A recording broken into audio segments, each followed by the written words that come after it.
Perfecto. Bien, pues como estábamos diciendo hace un segundo, pues podemos ver precisamente cómo llegaron a la conclusión estos santos que había que establecer unas penas muy determinadas y que no había que hacer publicidad de los pecados, ya que podía fomentar la imaginación y ampliar la gama de posibilidades de pecar entre los feligreses, ¿no? A ver si quiere.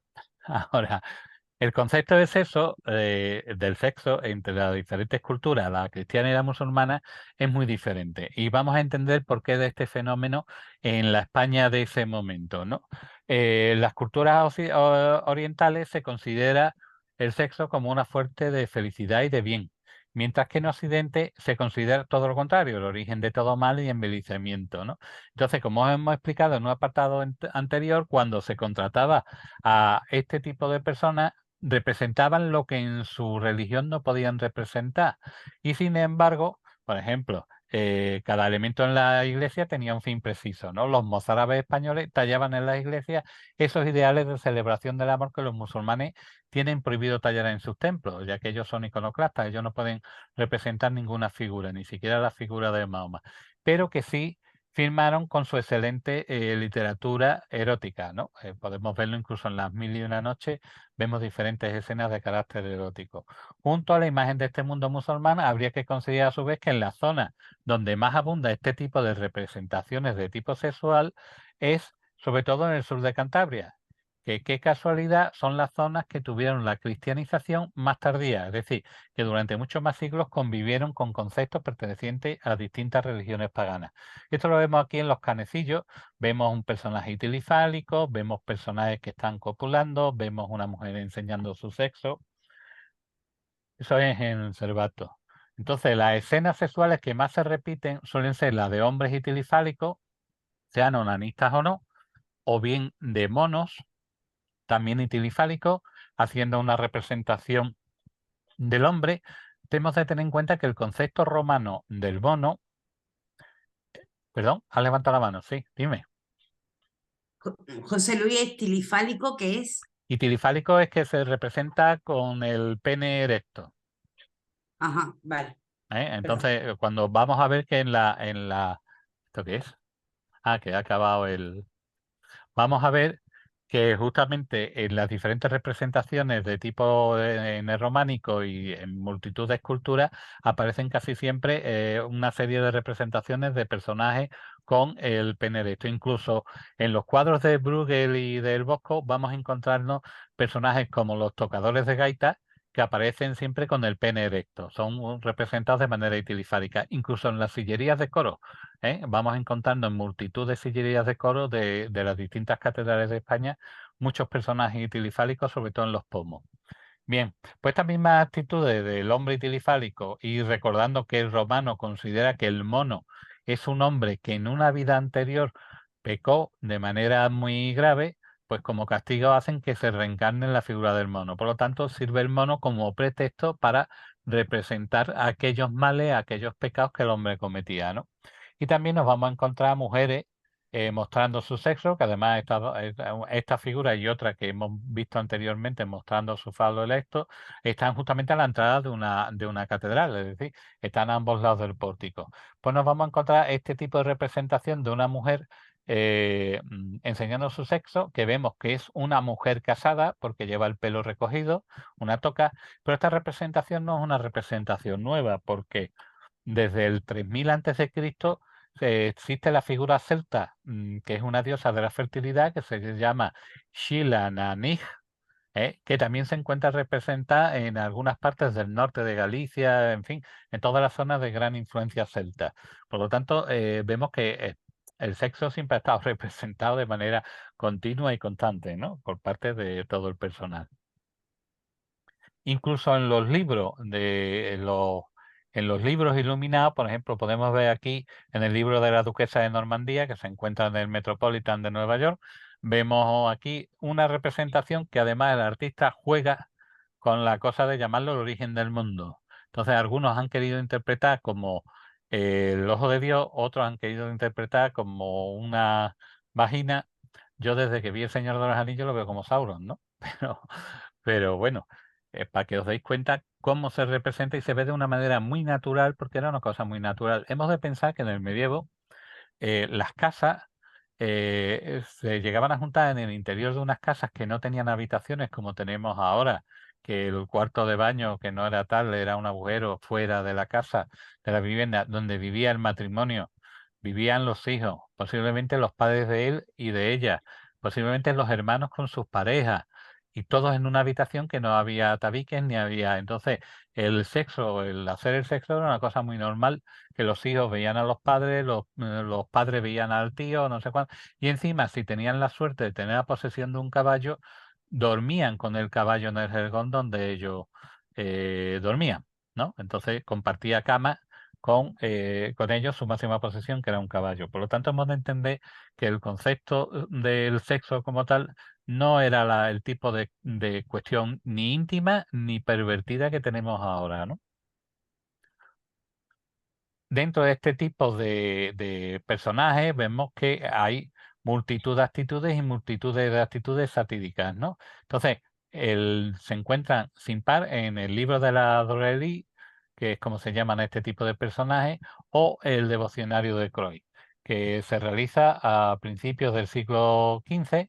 Algunos historiadores lo fechan entre 1385 y 1410, donde esos autores, Benning, Orenburg y David, Gerard David, dieron cabida a todo tipo de figuras que además van no solo a representar cuestiones y posturas sexuales, sino que también va a representar diferentes tipos de personajes construidos con la mitad del cuerpo de una persona y el resto animal, etcétera, creando todo tipo de quimeras y demás, que va a ser precisamente el antecedente del Bosco y que va a dar lugar a la siguiente charla que daremos. Por ejemplo, aquí tenemos un ejemplo de un cuadro de Simon Benning, que es el que crea el libro de la torería, el breviario de Croix. Tenemos un cuadro de Gerard Orenburg, otro de Gerard David, que además lo podemos ver en el Museo del Prado. Vemos algunas de las figuras híbridas del devocionario de Croix, que es uno de los autores que hemos citado. Pero, sin embargo, vemos aquí algunas de las figuras del Bosco. Y cómo puede ser que el Bosco pudiera representar este tipo de figuras. Como ya hablamos cuando hablamos de la simbología del Bosco y cité el breviario de Croix con anterioridad, es precisamente por la relación que tiene el duque de Borgoña con Guillermo de Croix, que es su valido y la mano derecha de Felipe de Hermoso, que le encarga en 1504 un cuadro de grandes dimensiones sobre el juicio final. Y sabemos que lo llegó a realizar primero porque existe un recibo en la biblioteca de Lille en el que se reconoce el cobro de 36 libras para tal encargo. Y sabemos porque después aparece en el inventario de doña Margarita de Austria, que es la hermana precisamente de Felipe. Y ese mismo invierno tenemos constancia que el rey de Francia y su padre, el emperador Maximiliano I de Habsburgo, visitó el pueblo donde residía el Bosco, pero no hay noticia que hubiera otros encargos, ¿no?, por parte de dicha familia. Y esto nos sirve de introducción para el siguiente tema, que será el breviario de Croix. Si os fijáis en las charlas que hemos estado dando, no hemos seguido un plan cronológico, tal como he diseñado yo mis libros, ¿no? ¿Por qué? Porque el primero de todo fue precisamente el caracol y el guerrero, como una figura que investigué a raíz del gargolario. Después del caracol y el guerrero vino el breviario de Croix, donde se analizaba justamente un libro que había sido realizado casi un siglo antes, con las figuras que posteriormente va a desarrollar el Bosco, ¿no? Y había el problema de cuándo pudo ver el Bosco dicho libro, ¿no? Si hubo ese momento, y aquí lo citamos, que es cuando recibe el encargo y que también asiste Croix, que fue además responsable, y cuando hablemos del breviario de Croix veremos que es responsable de muchas de las cosas que ocurre en una España, que se ve que viene un emperador que no habla ni su idioma, que coloca válidos flamencos y que causa una serie de conflictos que veremos cómo se desarrolla en el país español. Y ya por último sería la simbología del Bosco, que ya lo hemos hablado. Entonces sigue un orden cronológico porque es el orden cronológico de mi investigación. Al desarrollar la simbología de Croix, ya te puedo decir que estoy trabajando en la simbología de Bruegel, que es otro personaje, otro pintor de la misma época del Bosco, que sigue una temática muy parecida, pero él es como, ¿cómo te diría yo?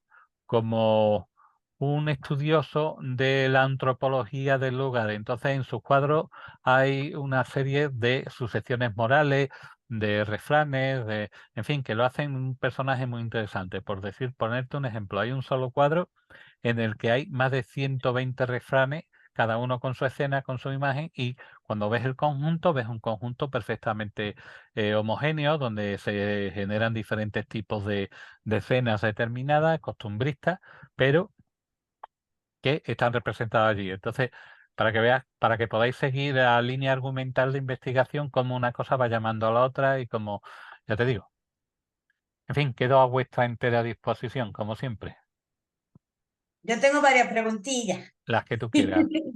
Yo estoy aquí para eso. Aquí está la preguntoncilla. Venga, dale, fuerte, al mono, que hay Mira, algo más. primera,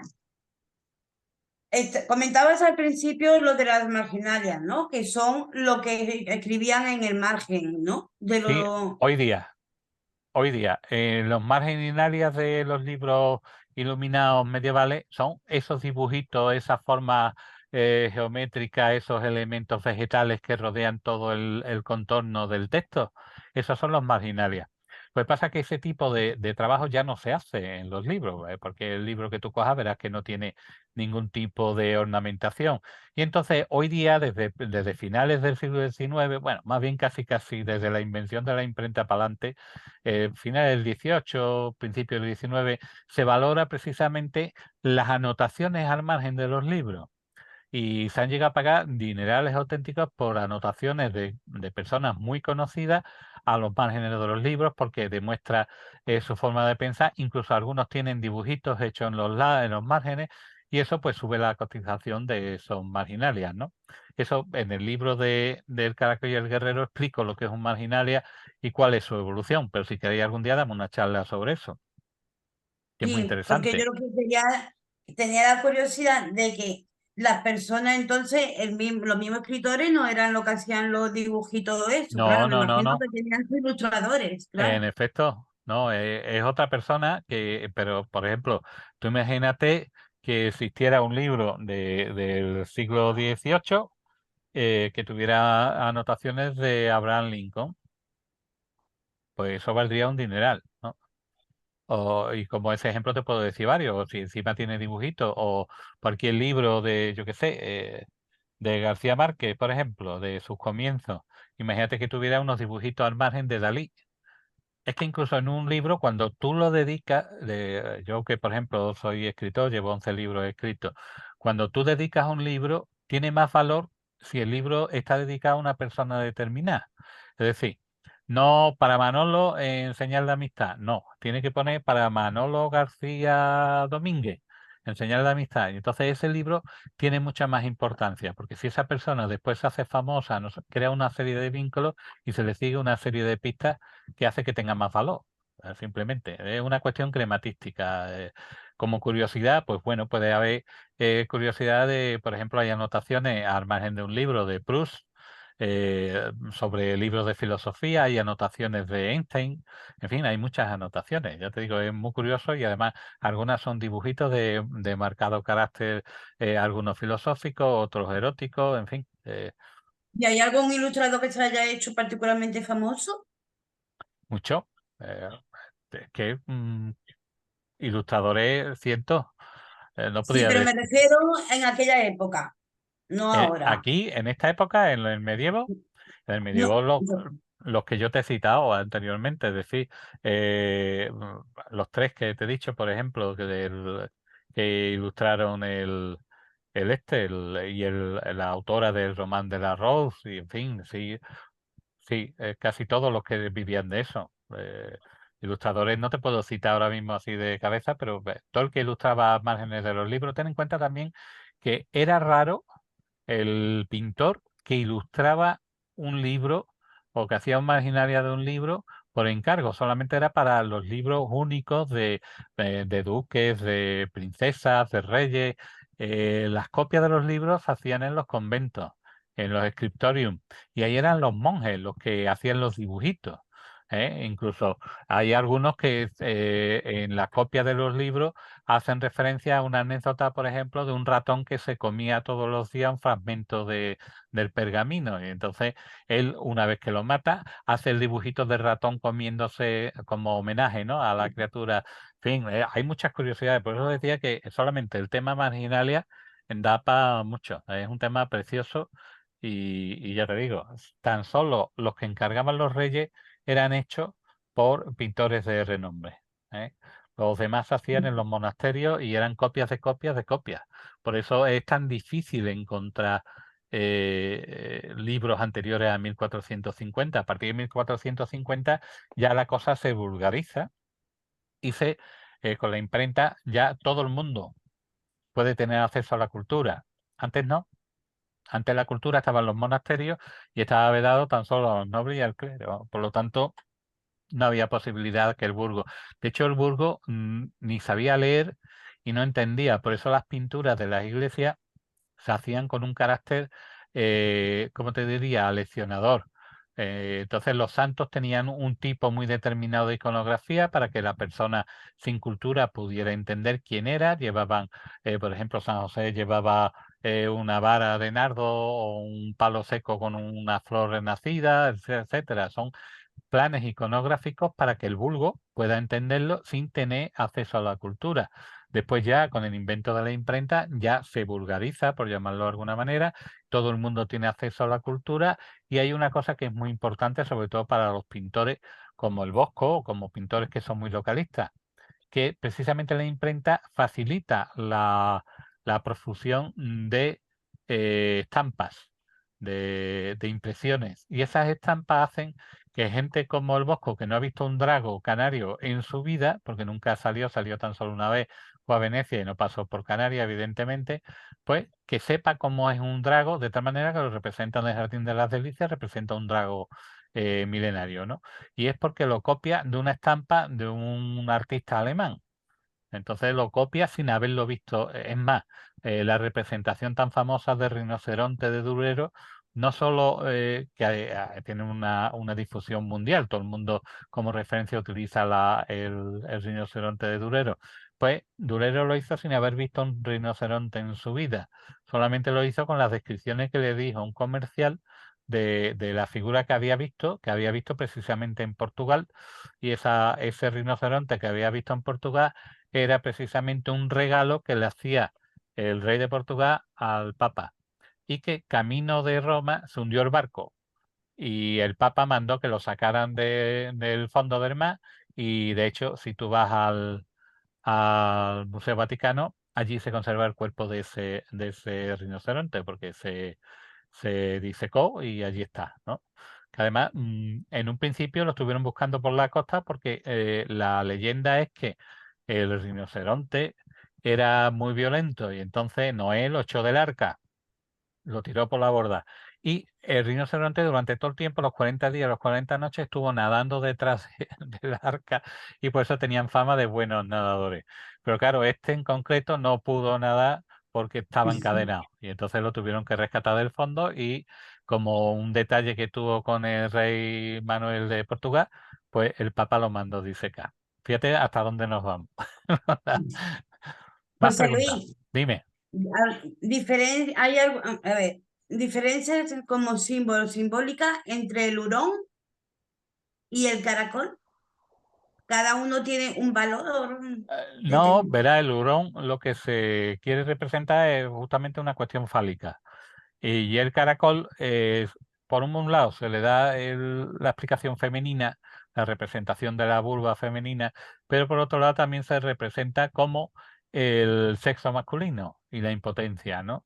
Y entonces, pues el caracol lo representa entre los cuernecillos que asoma, no asoma, que si se queda chiquitín y arrugado, que si crece, que si. Y el hurón es por el ansia que tiene de meterse en las madrigueras buscando los lugares húmedos para extraer a las tiernas liebres, ¿no? Puedo recordar también que el término conejo también se utiliza para definir algunas otras cuestiones, ¿no?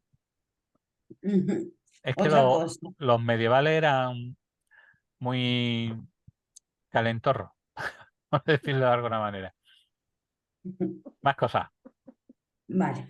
Que entonces, yo tengo puesto aquí, no sé por qué, dice, entonces su origen es en mediados del siglo XIX, El pero concepto, el concepto cristiano, ¿eh?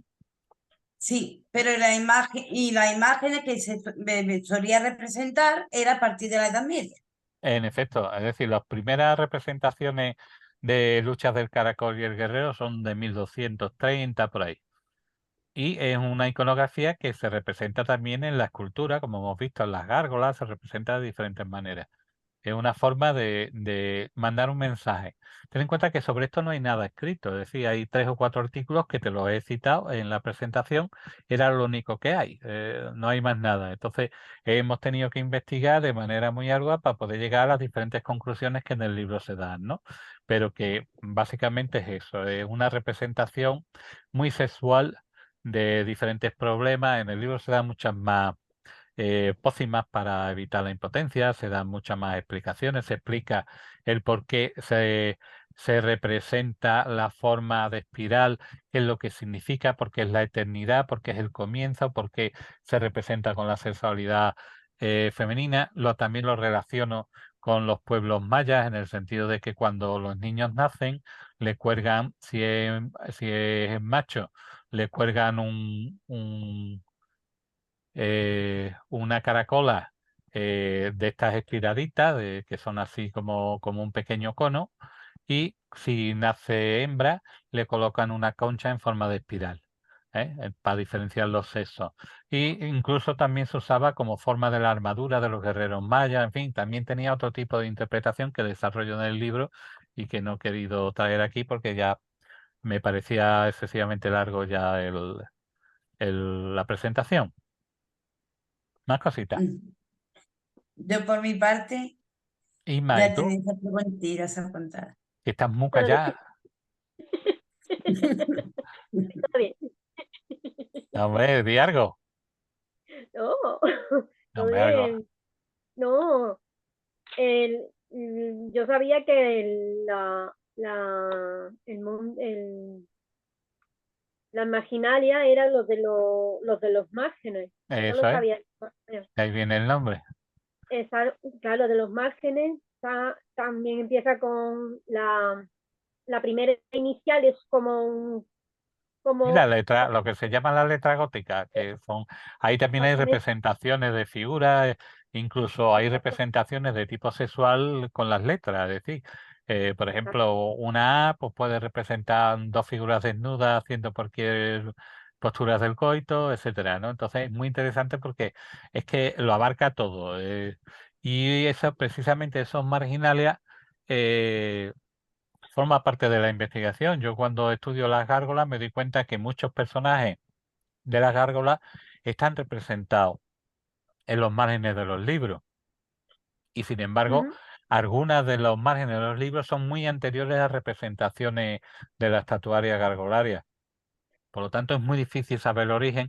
Bueno, sí lo podemos saber porque muchas de estas representaciones, como el falo o la espiral o la caracola, están representadas en las pinturas rupestres con facilidad, igual que están representadas en las pinturas rupestres el hombre pájaro, el hombre león, el hombre verde, están representados. Todos estos personajes que hemos citado, que estamos desarrollando, son personajes que están desde el comienzo del hombre, ¿no? Forma parte de la idiosincrasia propia del concepto del hombre.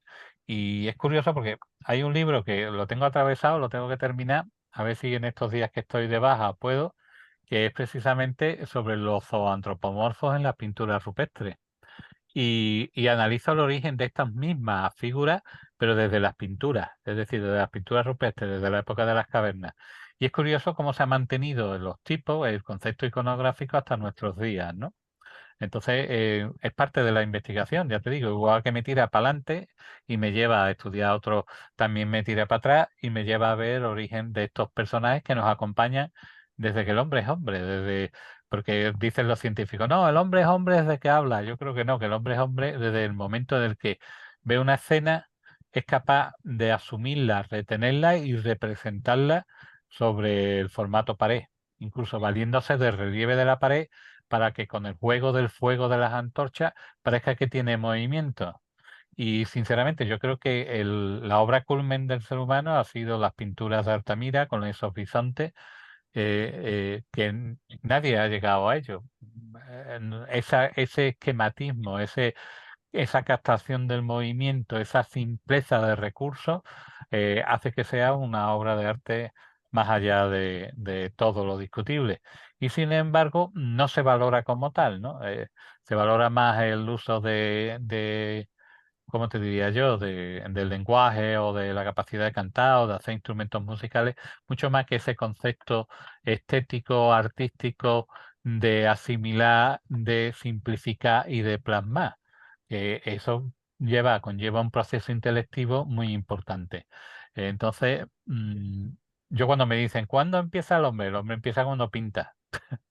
Claro, yo soy pintor, hay que tirar del gremio, pero bueno,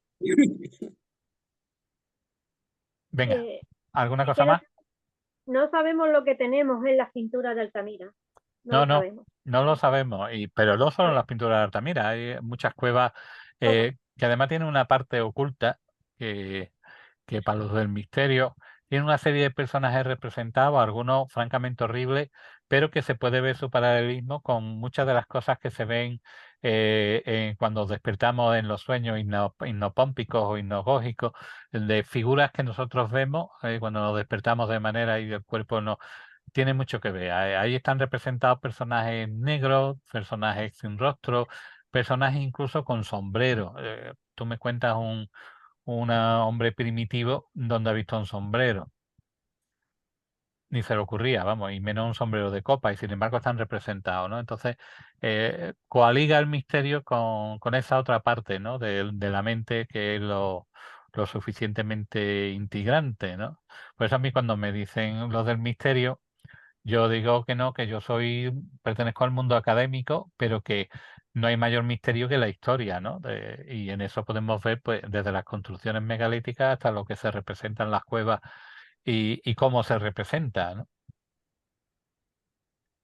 Interesante. Yo tengo Interesante. que decir que yo tengo una amiga, una íntima amiga mía, Ujú. que, bueno, ella tiene una tienda esotérica. La semana pasada, creo que fue, hace unos 10 días, me envió una foto de que tenía allí entre las cositas que vende, pues tenía el hombre verde.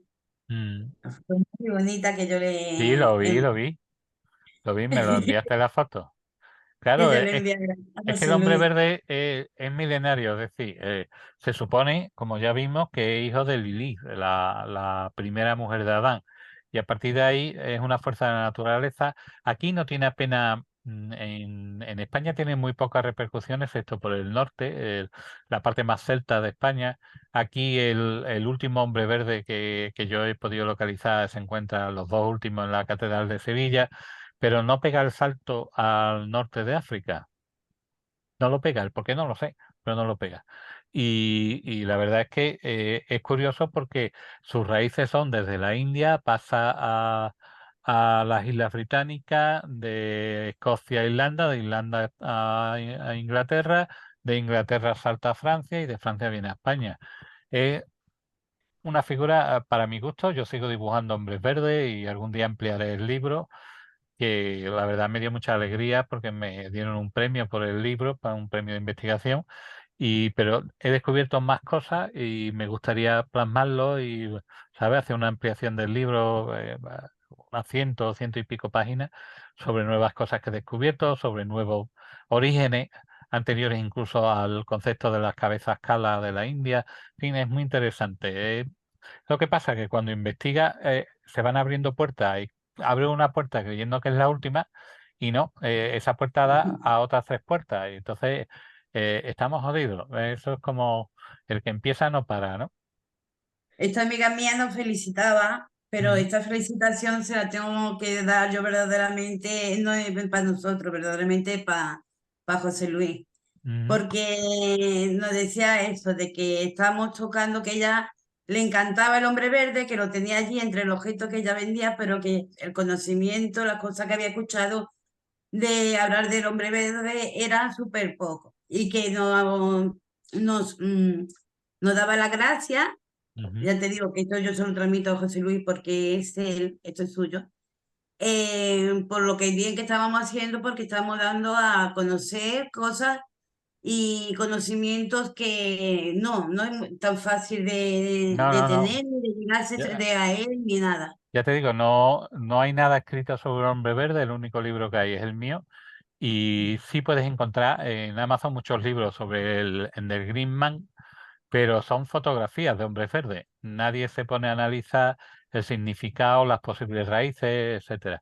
Si vas a mi estudio de pintura, pues podrás encontrarte como unos 18 o 19 hombres verdes colgados en la pared. Pues yo también compro porque aquí en España es imposible encontrar figuras del hombre verde, pero en Inglaterra, en Hastings y en otros sitios como eso, no solo tienen el Día del Hombre Verde, como vimos en la presentación, sino que además venden figuritas, venden algunas de una manufactura bastante bonita, ¿no? Algunas policromadas, otras menos policromadas, etcétera.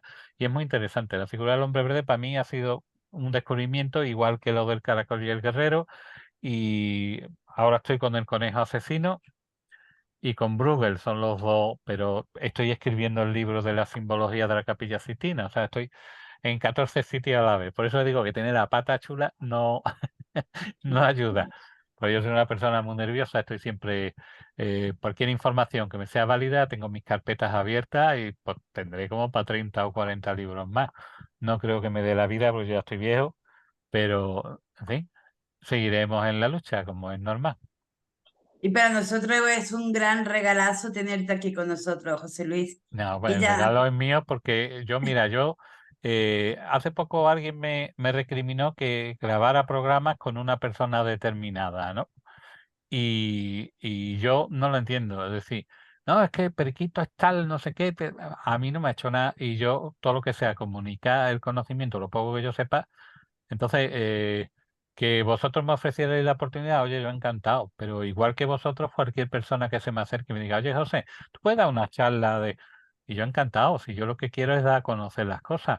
Tú fíjate, solamente con el tema de tu amiga, ya yo me voy satisfecho de lo del hombre verde, porque yo no estoy pendiente de la audiencia, ni se ve, si se ve mucho, se oye mucho, eso a mí no me importa.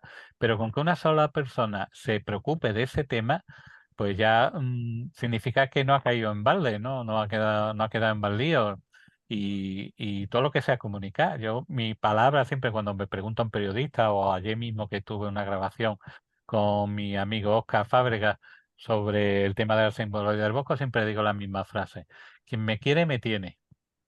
Ya no, sea de derecha, sea de izquierda, sea de arriba, sea de abajo, sea de al lado, yo no tengo ningún tipo de complejo en juntarme con cualquiera para hablar del conocimiento.